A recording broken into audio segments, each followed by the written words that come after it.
Hey, what's going on YouTube? Here with episode 4, Sports Cards 101, Shipping Etiquette. We're just going to go over some of the things that you need to ship properly, some of the ways to not ship, some ways that you can ship that are safe.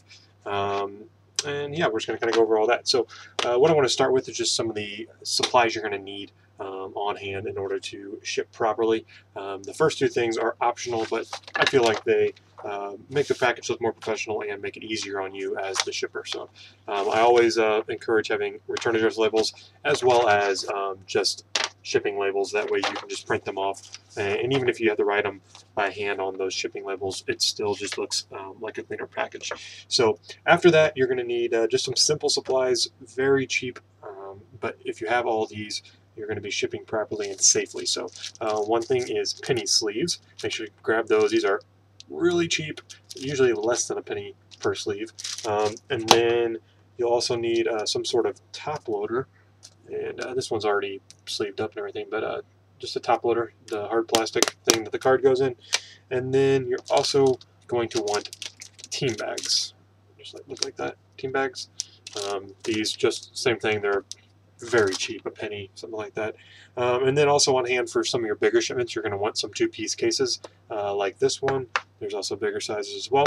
And then all kinds of sizes of bubble mailers or padded envelopes, whatever you prefer. I feel like both of those are safe to ship in. So you've got, your normal standard size bubble mailers, some of your larger padded mailers and whatnot. So just keep those on hand because they will come in handy when it comes to shipping quickly.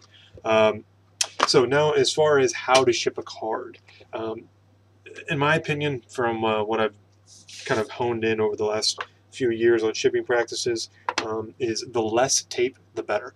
You don't need to tape top loader shut.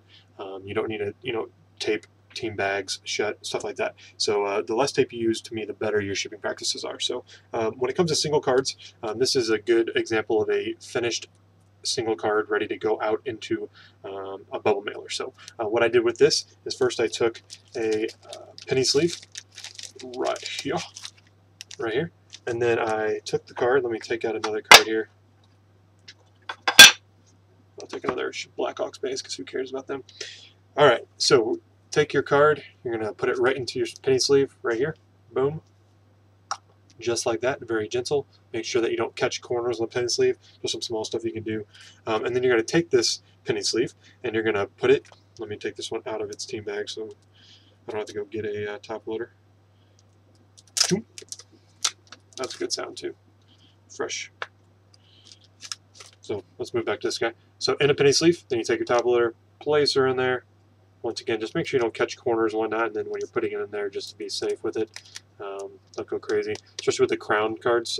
If you try to push them in, there's that little point on top, and you can damage that just by pushing on it. So once it's in the sleeve, a lot of people will throw this in an envelope just like this.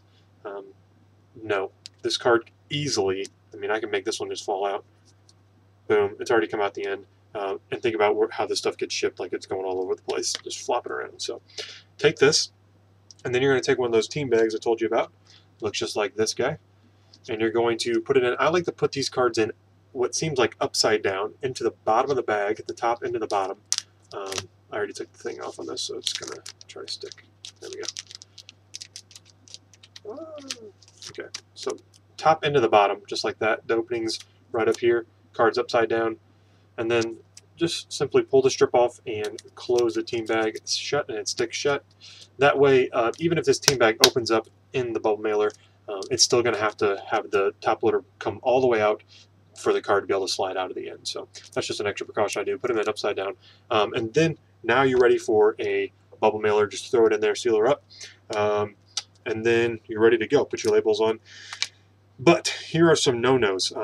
I was not going to put any company out there because all of them ship horribly, in my opinion. I've gotten card from all of them, Upper Deck, Panini, Tops, that have come with no penny sleeve, stuff like that, into a top loader, which is a no-no. And so today just happened, I got a Tops fulfillment in the mail and opened her up, and this is a no-no. They put a piece of tape over the end, and that is it. This card, when I got it, let's see if I can get it to do it again. Well, anyway, as you can see, the tape is only covering the middle. And so when I got this card and pulled it out of the envelope, this corner was just sticking out of the top, so easily damaged. The card was just sliding all the way out the end. So in my opinion, just not a good way to ship these cards. And all the companies do that, so don't learn from their practices, in my opinion. And then also when it comes to shipping large quantities, which you can use cases like this, I highly suggest not using hinged top cases to ship in. They're really thin plastic, and those hinges tend to break. And then especially if you're shipping like to Canada or whatnot, it seems like the colder you're shipping to, the more likely that those boxes are going to just come shattered for the customers. So I highly recommend the two pieces. They're just twice as thick, obviously, because you're sliding two over each other. And the cards fit in there tighter, in my opinion. But if you're shipping, just say, I'm going to put one in here for now, but say you're shipping something that fills half of this container, make sure you don't just put half of them in there, put them all in there, and then close it and ship it, because that card is just rattling around in there, banging up. Right now, look at this card. It is stuck, cocked sideways with a corner jammed. All right, so when you're shipping less than it fills, you just take it, simply take some decoys or whatnot that come in all products practically, and fill that box up. And I just kind of go, I fill it till it's just over the top. That way when I close it, there's pressure on that card to where there's nothing rattling. All right, so that's what I would suggest for large amounts of cards going out. So just keep those things in mind, guys. The less tape you're using, the better.